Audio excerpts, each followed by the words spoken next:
Right, so the word that the Lord has laid on my heart is, He said to me, Chester, I want you to understand that you are in the greatest partnership that you ever can be in.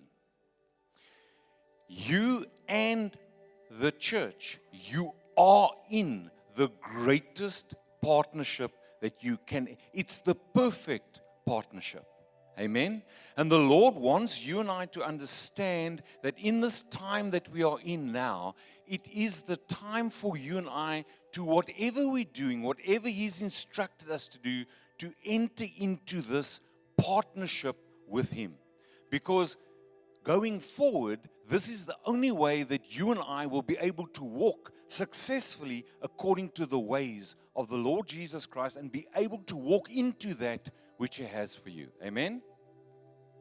So, if we look at that, God is saying He wants to partner with us.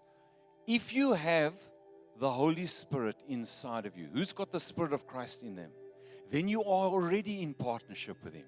But God wants to bring a fresh understanding and a new perspective of this partnership. So, God wants to release us from self-reliance and the safety of the past, where we operated in safe waters, and to step into a shared work with Him. Amen? When we enter into this, we will trust Him fully so that His plan can move forward in this time, in this era, in this kingdom age, and by Him flow in and through you. Amen? And together, you, me, with the Spirit, will steward. Can you see the word? Steward. That means you don't own the plan. You don't own the way. You and I are responsible to steward our portion of this partnership so that His promises and the shape of the destiny that He has for you, for me, for His body, and for this world can unfold. So we need to understand that in this kingdom era or this kingdom age, and at one stage I felt I'm not going to share this, but I feel the Lord wants to share it this morning. For us to understand and to get a true understanding of what does it mean, the era and the age that we are now in. And because many people say, I'm not quite sure. Now, if you look at practically, if you look at the ages, there's been the Passover age, which is the law age. Then you had the age of Pentecost, which is the church age. And now we're moving into the tabernacles age, which that must still be fulfilled. But it's basically the age of God. So if you look at the law age, was everything that I had to do. Think of the Israelites, all the laws, everything that I had to do to try and meet what God wanted. Then Jesus came fulfilled. When His Spirit came upon the church, then the Spirit in us enabled us. It was man and God working together, the church that was birthed. Now we're going into the kingdom era or the tabernacles age, which is the age of God. It's the age of Jesus doing things.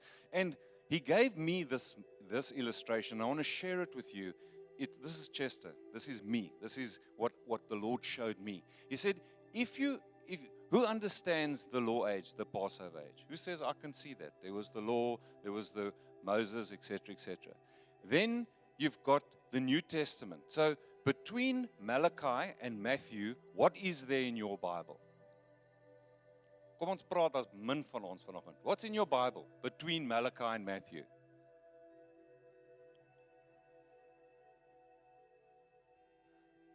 Tussen Malachi en Matteus in jou Bybel as jy hom oopmaak. You can't look on the phone, it's not going to work.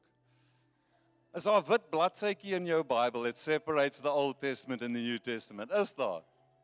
Ja, daar is, né? So when did the church then start? The church age. When the Spirit came upon the disciples and Peter started to preach. Because it was the age, it was the feast of Pentecost. Pentecost just means 50. It's the feast of the Spirit coming and dwelling in man. Does that make sense? And that's where we've been ever since.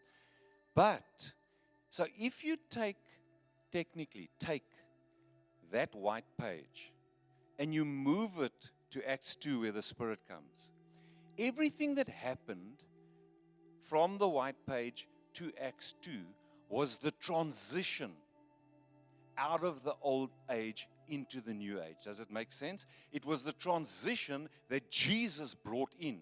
And he revealed the kingdom, signs, wonders, miracles. The disciples saw it. He died. He came. He served that which the Father had sent him. He destroyed the work of the enemy, raised from the dead. He ministered to them for 40 days. Then he ascended and said, but go and wait in the upper room. So everything that happened from there until the Spirit came was the transitioning into this new age. Now that's where we are. Maak dit sin. Ons is nou weer by 'n nuwe wit bladsytjie. We are at a new white page in the sense that there is a great work for us to do in order to prepare ourselves, humanity and creation for the return of the Lord Jesus Christ. So that is when we speak about we are in the kingdom age. When we're not saying, I'm not saying that this is the millennium that started. No. Jesus said, the way that you saw me leave now, that's the way I'm coming back. And the Feast of Tabernacles, which is the Feast of His appearing in, that has to still be fulfilled. But between that happening and now, just like Jesus and the disciples ushered in the new moving from Passover to Pentecost by laying hold of the kingdom and revealing it in this age. That is what we are doing now. So you and I are called to partner with Him in this time with His Spirit to lay hold of that which is coming, to prepare this bride to become without spot, without blemish, to become one. If you look at the Old Testament, all the prophecies that pointed to Jesus, it pointed to the Messiah coming, but they missed it. The majority of them missed it because of their interpretation, their understanding of what they were expecting. So this morning I want to urge you, I want to encourage you and say to you, let's lose self-reliance and the safety of the past. Let's not try to say, we think this is what God is going to do. We think this is what I must do in my plan and purpose. This is the way I used to do it. Let's carry on. We need to understand that just as different, radically different, Jesus and the disciples were from the previous time to where they operated and brought it in, the rest of the world saw the manifestation of that when the Spirit fell. Does it make sense? We need to lay hold of that in this time now and partner with Him and say, we're not going to rely on man's interpretation or our own preconceived ideas or the way that we think things are going to unfold. We're going to take this one day at a time, one step at a time, partner with you, and whatever you want to do in and through us to reveal the sons that creation is groaning for and to prepare the way for Jesus to return so that then the whole world will see Christ on earth. But now there is much for you and I to be done. There's much work to be done. There's the fields that are ripe for the harvest. We saw a small demonstration this morning of the love of God and that the Lord Jesus Christ said, for this reason was I made manifest to destroy the works of the wicked one. He wants to, through the church, display His manifold wisdom to the powers and principalities in the air. He wants to bring us as one body, to reveal the Christ in us, that the world can see there's something different. But it's going to come one day at a time, one step at a time, as we partner with Him. Are you ready for the greatest partnership that you and I have ever experienced in our lives? In the greatest and most awesome time. That's why I'm saying, don't look at situations and circumstances. Don't believe what everybody is saying. What is the Spirit saying to you? What is the Spirit saying to me? How do I walk this out so that I can reveal this age that we are laying hold of as forerunners, as pioneers, to prepare the way for Jesus to come back. Amen? And to truly set up, I believe, the works that God is going to do through His body, through the overcomers, through the remnant. That work is going to carry on into the millennium. So things that God is going to partner, especially the younger generation. Look at these three here and myself in the mirror. The younger generation, there's things that God is going to start and initiate through you that is going to run for generations still. Don't underestimate the power of God in you. Just as radically different as it was with Jesus and the disciples, then when the Spirit came upon them in the book, they turned the whole of Jerusalem upside down. There's going to come an outpouring of the Spirit on all flesh, and we, the sons of God, the remnant that are moving in this partnership with Him, are going to turn the whole world upside down. Don't believe the negative, bad reports. Will there be darkness? Yes. But what does Isaiah say? Arise, shine, for your light has come, and the glory of the Lord has risen upon you. Amen? So there will be gross darkness, but there will also be much light that is going to increase exponentially as you and I partner with Him. Does that help a little bit in understanding where we are and where we're going? Amen? So if we look at 1 Corinthians 1 verse 9, God will do this, for He is faithful to do what He says, and He has invited you. You see, it's an invitation to partner into partnership. Say with me, partnership with His Son, Jesus Christ our Lord. So the invitation from the Father is for you and I to enter into this partnership with the Lord Jesus Christ. He has already done everything, and He's given you the partner who dwells inside of you, the Holy Spirit. Amen? And you and I need to understand that we must work on this partnership. In Philippians 1, 3-5, it's Paul speaking to the Philippians. He says, I thank my God every time I remember you. In all my prayers for all of you, I always pray with joy because of your partnership in the gospel from the first day until now. So they partnered with Paul, with the Spirit in the gospel. And that is what we are entering into now, but on a higher dimension because of where we are in the plan of God for humanity, in the plan of God for mankind, in the plan of God for you, for me, for His body. Does it make sense?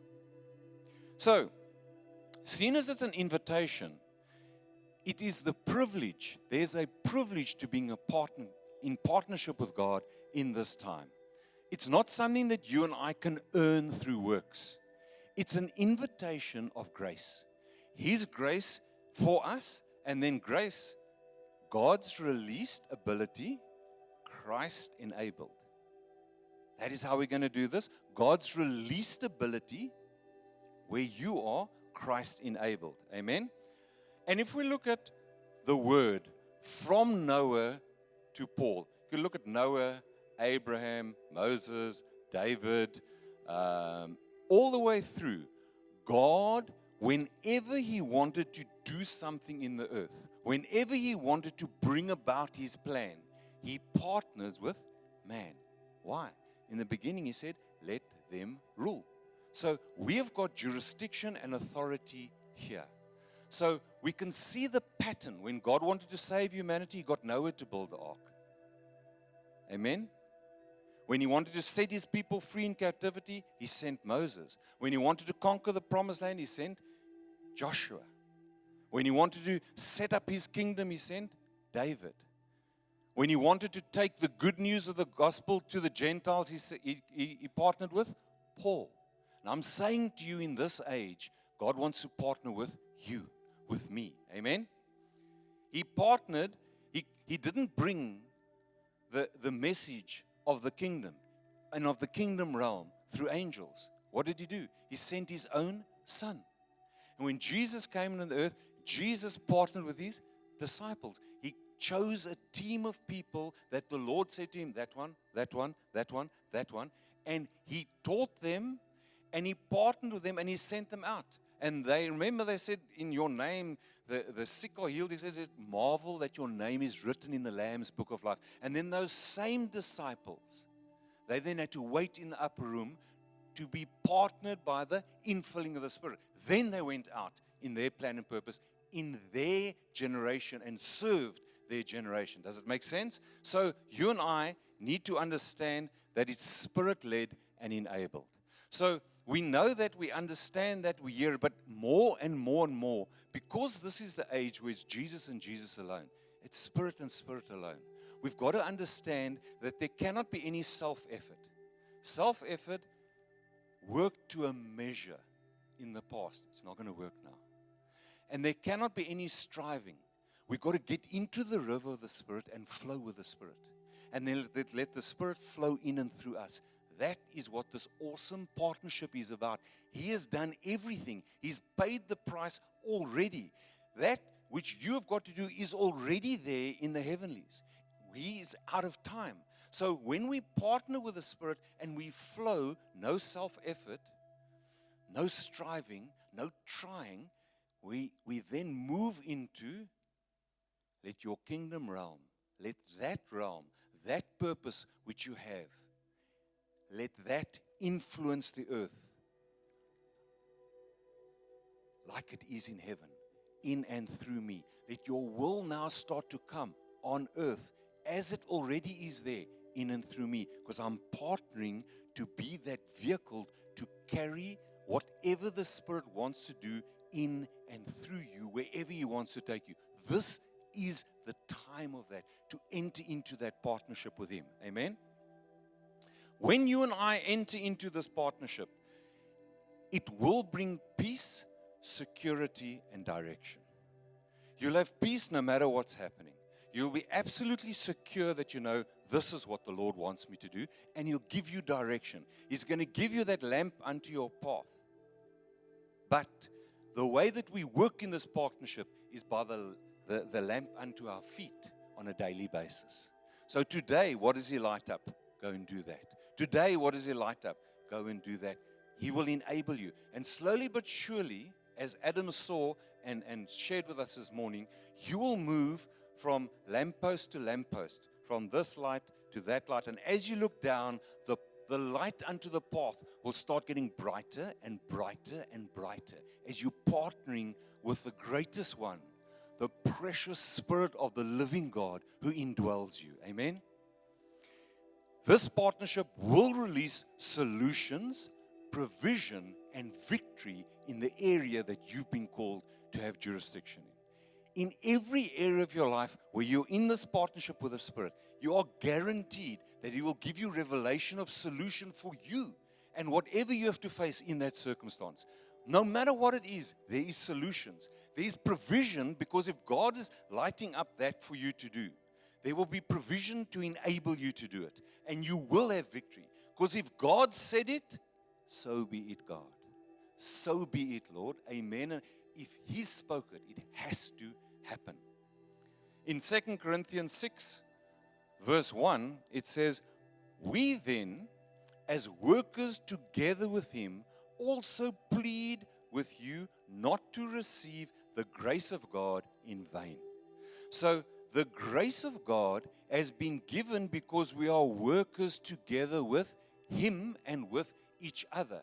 So we need to ensure that that grace that we've received is being used for the plan, the purpose, and the destiny that He has for us in this time. Otherwise, the grace is in vain. Does it make sense? So today, choose, number one, that this partnership with Him is an absolute privilege. Nothing you can do to earn it. But when you receive that invitation and you accept that invitation and you know that it's by grace, His grace, and then grace working in and through you, the person of the Spirit, that you will be able to succeed. You will walk in victory. Whatever it is. I know the current scenario. I know the current situation, the circumstances. I know the opposition that you and I are going through. But just look at the opposition that Jesus and the disciples had before the coming of the Spirit. Why? The enemy wants to see you fail. He wants to say to you, this partnership, you are on your own. It is nothing else but to rob, kill, steal, destroy. You and I are going to succeed in everything that God has for you and I when we partner with Him. Amen? Amen? So, what does it mean that you and I need to partner with Him in kingdom collaboration? Ons moet saamwerk, koninkryk saamwerk, né? We need to work together for His common purposes at this time, for His glory. And when we do, it will have an eternal impact. Just let that sink in for a minute. Just think to yourself, we go through the routine, mundane things of life. And you think, but when you are truly partnered with Him and you're working towards whatever He's told you to do, it will be for His common purpose and His glory that He's going to release. And that which you and I do by the Spirit will have an eternal impact. I'm sure that all of you are just as desirous as what I am. That one day, and now, but one day especially, when we see Him face to face, when the tabernacle's age, or that feast is fulfilled, who wants to hear, well done, good and faithful servant? It comes, it will happen when you and I partner with Him and we obey Him in this time, no matter what the situations and the circumstances look like currently. You and I are going to change the situations. You and I are going to change the circumstances when the Spirit enables us, when the time is there. But you need to say, I'm prepared to do whatever you're instructing me to do. I want to be in this partnership with you. Ek wil saam met jou loop. Ek wil saam met jou werk. Ek wil doen wat jy vir my gesê het. En ek glo nie die huidige omstandighede nie. Ek sien hulle is daarso, maar dit is nie die waarheid nie. Die waarheid is wat jy vir my vertel het. As jy vir my gesê het, jy gaan jou eie besigheid hê, dit gaan kom. Dalk gaan dit iets heeltemal anders te wees as wat ek nou huidiglik doen. Maar wat God vir jou gesê het, wat hy vir jou geopenbaar het, wat jy hierso regtig weet, dis van hom af. As jy met die Gees in partnership inkom, dit moet gebeur. Dit moet gebeur. En jy moet die circumstances, you must change the situation, circumstances. It has to, because it's by His Spirit. Amen? So the first thing that is that you and I, when we work together, can you see it's we? I'm doing my part, Spirit-led enabled. You need to do your part, Spirit-led enabled. And together, the world will see the Christ. Together, the world will see this wonderful kingdom emerging on planet Earth. Together, we will see situations, circumstances change. Together, we will see millions of people truly being born from above coming into the kingdom. Together we will be able to bring the solutions that to bring mankind, creation, out of its oppression that it's in. Amen? Amen? Now, God wants us to do it now. We need to, when we partner, we need to care about what God cares about. What is God's concern? Because the work, the job, the plan, the purpose that God has called you to do, He's got a concern in that area. So if God has called you into teaching, let's just say, for example, God has got a concern that the current educational system is violating His principles. So when you have that same concern, and when you say, I'm prepared to step in and in partnership with you, release the new there, that's where entire systems can start to change. We're starting to see it happen all over the world. And God is saying, I want you to partner with me in this so that we can truly affect change and truly let humanity walk in the freedom that Jesus already obtained. Remember, we're fighting against a defeated foe. A defeated foe. There's such a working in me, and it's completely against my nature, but I know that it's coming. The Lord is going to release this message, and I'm waiting on Him. To have a boldness of faith, the faith of Jesus in this time, to move forward and kick the enemy in the teeth. We tolerate too much of the enemy. We accept it. God is saying enough is enough. Partner with me. I've destroyed this. And go and create, go and establish, go and destroy what is not supposed to be there that I've given to you into your hands. Why are you allowing people to squat in it? Why are you allowing the enemy to squat in what's yours? It's your inheritance. It's your destiny. It's you that needs to bring it to fruition. But I'm the one that's going to do everything. It's the best partner in the world. Amen? Amen? In that, we need to understand that when we partner with Him, there's accountability. There's accountability to God to do what He says, and there's a mutual accountability to each other. Because God's concerns is for humanity. So if God tells me to go and start a soup kitchen, His concern is for the people that are hungry, that are crying out, "Waar is die Here?" Now, when you get that same heart, and when you are concerned, and you then go and serve in that community, we are accountable then. Then I hear that you're doing that, let's say Ricardo, then I say to the Lord, "Lord, what can I do?" The Lord says, "Okay, go one night and be there to release the gospel of the kingdom." Or go and buy a whole truckload of soup and vegetables and supply him for the next year. Whatever it is, there's an accountability that we are to God, but also to each other. We are one body, one bread. The unity of the brethren is going to be seen on this earth. So we need to be accountable to God, accountable to each other, to serve God and to serve each other. Amen? Amen? This is the essence. This is the essence of co-creating. God has already done it. It's already released. It's already there in the heavenlies. He reveals it by His Spirit. And when you and I do act, declare, release, proclaim it, we co-create that onto the earth. Do you understand? Noah had to go and build the ark. And he preached for 100 years with people laughing at him. But he had to do it in order for that plan of salvation to come. Moses, after all his, "What is in your hand?" he had to take it and do it. And in that way, co-create what God wants to release on the earth in and through you in His time. Make sense? Then this is the one that we don't really like. Is it only me? If you do like this one, can you raise your hand? Well, okay. We have to like it. Thank you, Louise. We need to be in partnership in Christ's sufferings. The word says Jesus learned obedience by the things He suffered. Now, if He's the Son of God and He had to learn that, how much more for us? Because He is our example. And it's normal for disciples to suffer. Now, when I say suffering, right, this isn't now, that, no, I won't go there.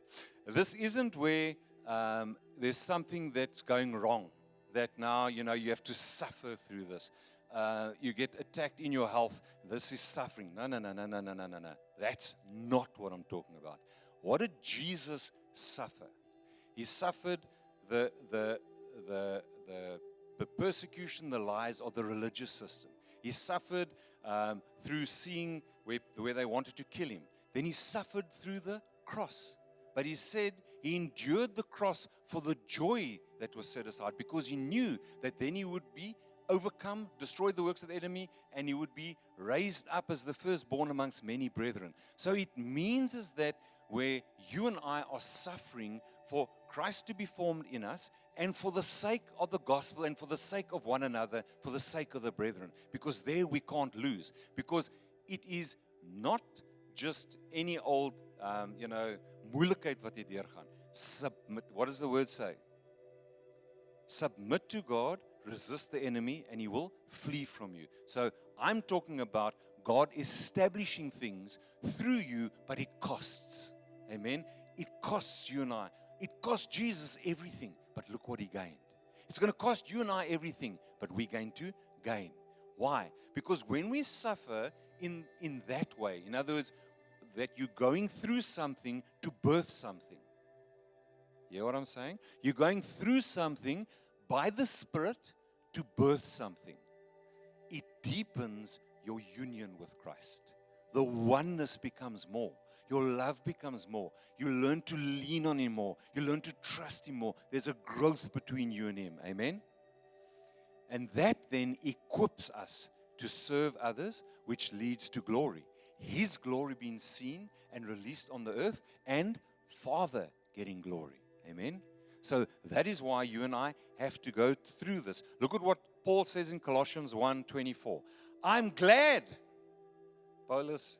And we can't say, Paul. It's easy to write this. It's easy to write this, Paul. Look at what he went through for the sake of the gospel. I'm glad when I suffer for you in my body, for I'm participating in the sufferings of Christ that continue for His body, the church. So anything that we're going through is for His body, the church. The current body, all of us, and new ones that He wants to add. So it's for His glory. It's for Him. We partake of Him in that kingdom collaboration to see the kingdom released and established in others and in ourselves and in our lives. Does it make sense? And then collaboration with each other. Ecclesiastes 4:9. There's so many scriptures that I could have used, about the many members in the body, and we all form part of it. But this is what the message of the Lord is. Besides partnering with Him, there's somebody, at least one person, that God has called you to collaborate with in your plan and purpose. Because your plan and purpose and that person's plan and purpose are meant to walk together, meant to walk with each other. Two are better than one because they have a good reward for their labor.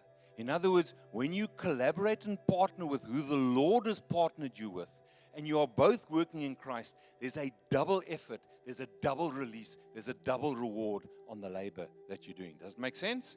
So we need to partner with Him and with each other. Then, as a man thinks, so is he. We need to develop a partnership mindset that whatever we're doing, we know that what is our thought patterns like in lining up with the Spirit, in other words, lining up with the mind of Christ. Amen?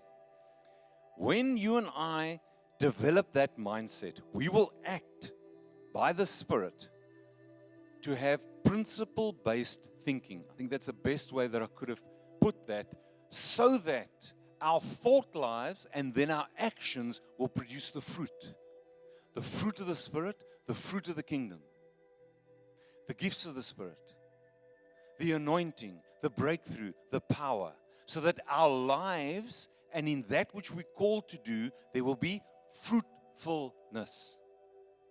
Say with me, ek wil 'n vrugteboom wees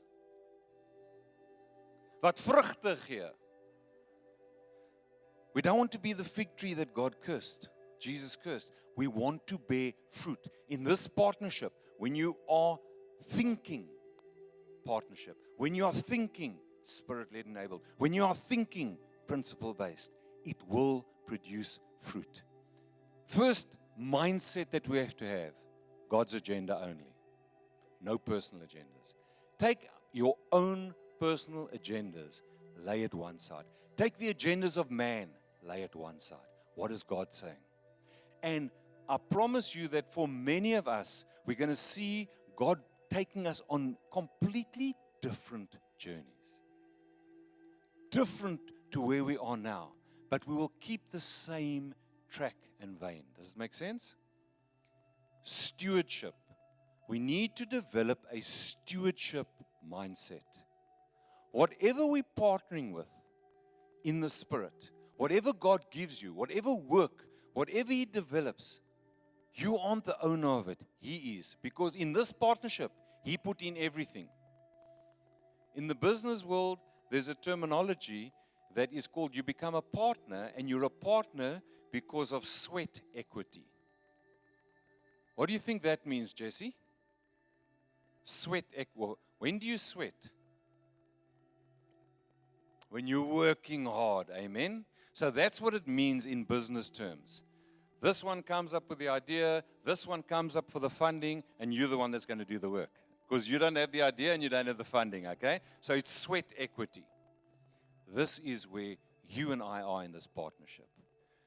God has done everything, and He's given you the Spirit and the ability. We need to do the labor. So we steward the vision of God. We steward the people that He puts with us. We steward our finances. We steward the outcomes. We don't own anything. We've got to get that mindset. We've got to have the mindset of, if we're living in the kingdom, we need to sow into the kingdom and we reap out of the kingdom. We don't sow into this world and we don't reap out of this world. You can, but it's not going to have an eternal promise on it. It's not going to bring the glory of God, and it's not going to have an eternal impact. So we need to understand that whatever we're doing, whatever you're sowing, whether it be time, whether it be talents, whether it be money, whether it be people, whatever you are sowing under the instruction of the Spirit, you sow into the kingdom, but then you need to know that you're going to reap back out of the kingdom again. Whatever you're planting there, it's going to bear fruit. By your fruit, you will know them. By our fruit, the world will see Christ. Amen? Abundance in God. We need to change our mindsets and develop. If you're partnering with God who owns everything, who's all powerful, all knowing, all loving, we've got to have a mentality of no scarcity. We've got to have a mentality of no fear. And don't compare yourself to somebody else. If all of a sudden Gerard inherits and God gives him 20 million rand and says, start doing this, what must I do? I must rejoice with him because God is moving in his life and God is giving, but he's going to be accountable. Remember, it's stewardship, not ownership. But stop comparing yourself to other people. What has God got for you? What is in His hand for you?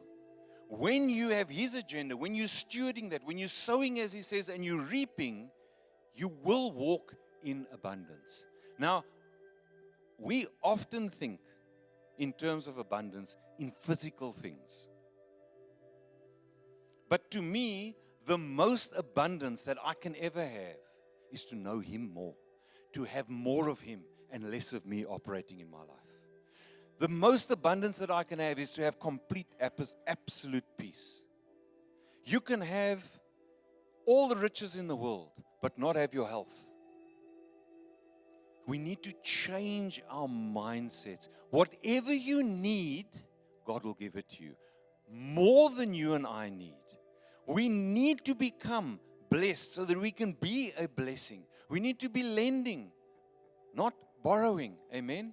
God wants for you and I to pick up the blessing of Abraham. To be blessed, but to be a blessing to the nations. It's time. It is time for the world to see the love, the power, and that which the kingdom has to offer. Amen? Then, a mindset of humility. Not me, it's Him. And a mindset of where can I, by the Spirit, where He leads me, contribute? What can I do to contribute to you? What can I do to contribute in that which you've called me to do? So it's a mentality of an open mind. What are you saying, Lord? Stay humble, stay teachable, stay correctable from anybody. You can hear Christ in a 5-year-old child can bring you correction. You can hear Christ in an old man. No, there's none here. Okay. There's an old lady. Okay, no. And then open hand. Okay. Keep your mind open in humility. Keep your hand open to release when God says release. To bless when God says bless. Amen. That's the mindset we need to develop. Kingdom mindset. We know Galatians 6, 7-8 well. But I love the way the Passion puts it. Listen to this. God will never be mocked.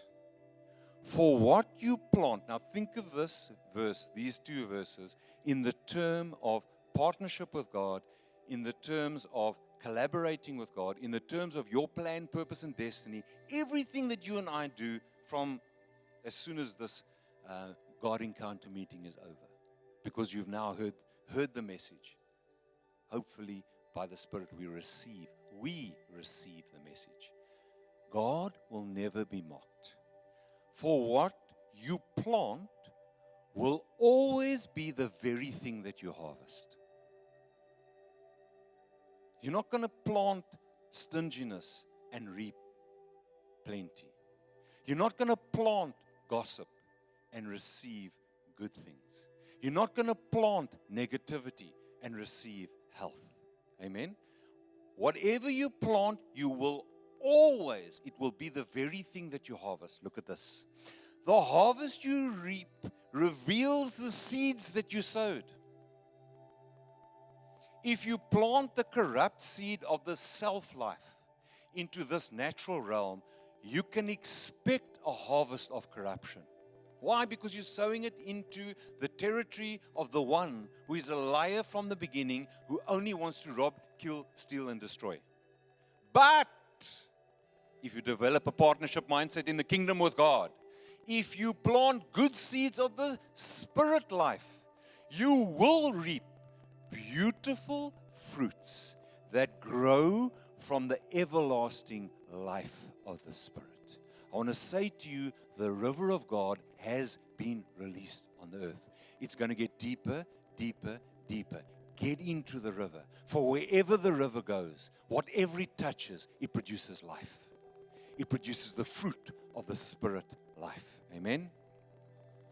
The greatest partnership.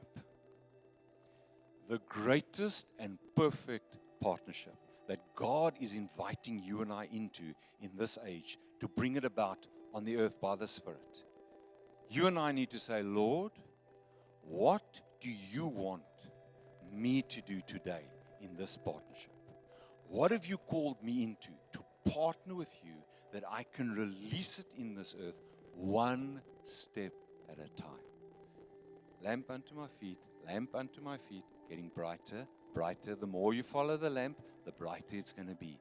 Arise, shine, for His light is going to come in and through us, and together the people will see this glorious kingdom being unfolded and unveiled in us as God's sons are made manifest, so that creation that is groaning to be set free can be set free, and we can set up this glorious kingdom that Jesus can come and set up the millennial kingdom. Amen? First of all, God must drive it. If God drives it, He will release understanding, joy, and peace for you in it. God moves forward. From God saying, let there be light, all the way through revolutions and into maps. You've seen that book in your Bible, Maps? After revolutions, you'll see if you take a lot of Bibles you flip, there's a couple of maps there. That's where we're going to end. I want to say to you this morning, this as the prophet in me wants to scream it from the top of this roof. God is moving forward. Move with Him. Let go, let God. Let go and move on into the new and into the now for your life. Now is the time. Now is the new. Believe, just believe. And remember the Hebrew for believe. How do I know that you believe? I see you doing it. So belief is faith in action. When you and I believe and we step into action and we put our faith into action, it releases the power of God into that situation, circumstance. You are partnering with Him, but you've got to do it. You've got to do it. That's how God worked. You had to step out. If Noah just sat there and said, I believe, Lord, I believe there's this thing coming called rain. I believe that you've given me these plans for the boat. To build an ark. What's an ark? Okay, I believe that you're going to bring the animals 2 by 2. And in a year's time, now I believe. And in 3 years time, I believe dit gaan gebeur. Ek glo die woord van God. Die Bybel het so gesê. And you don't go and do what God told you to do, everybody would have drowned, including the animals. Excepting for the giraffe, he could have stuck his head up. We would have been safe. We have to do what God is telling you to do. Do it, people, do it. It releases His power. In this partnership, submit, obey, and rest in God's partnership. When we yield, when we are obedient, and we enter into the rest work of this partnership, the victory that you and I will experience will far exceed our expectations. We haven't begun to see what's going to happen. Just think of Peter before Acts, where he suffered, where he went through rejecting Jesus, that remorse, when Jesus restored him, when the Spirit fell upon him, and he preached that first sermon where 3,000 people got saved, and they were all speaking in tongues in the languages of all the people there. Look at that Peter compared to the previous. But you know what? We need a Peter every now and again, because he says what everybody's thinking. Amen? And then he gets a hiding for it. Ask me. I know. But just think of it. Do you think that anybody in Jerusalem, any of the disciples, had any idea what was going to happen in Acts 2? Or could imagine? They heard it. The people saw Jesus walking for 40 days. 300-400 people saw him ascend. He said to them, go and wait in the upper room. Only 120 went. And that 120 changed the world. But the next day, 3,000 extra people were added. I'm saying to you, you are the pioneers. You're part of the remnant. Do what God is telling you to do, and you will see thousands and thousands of people coming in to be a part of what God is establishing in and through you. You will have exceeding victory. Let go, let God. Start walking. Today decide to start walking step for step with the Father. No longer my way, His way.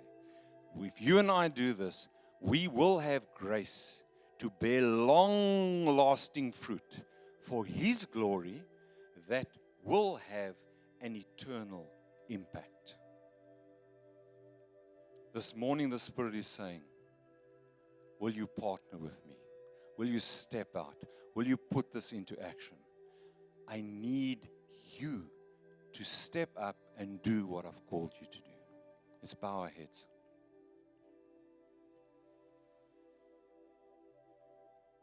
If you received this message this morning and you agree with it and you say, I want to enter into this partnership and move into the new and the now and let go of everything that is holding me back.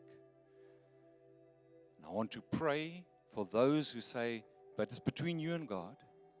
For those that say, I want to do this, so that there will be a grace release for you in this area, so that you can know exactly what it is in this partnership that God wants to do in and through you by His Spirit. Just lift your hand to Him now to receive from Him. Abba, Father, I just lift every single person to you now that's hands is raised. Lord, we hear your voice. We hear your message. We say we come into agreement with you on earth as it is in heaven. Let your will come now on earth as it is in heaven. And I pray and I ask, Abba, Father, would you release a grace release upon us by the Spirit that will move us into our plan, purpose, destiny in this wonderful, greatest partnership with you, that we can be a part of what you are busy doing on the earth and be a part of the greatest move of God on the earth and be a part of the outpouring of the Spirit like never seen before, so that the kingdom may be revealed and established. I pray now, Father,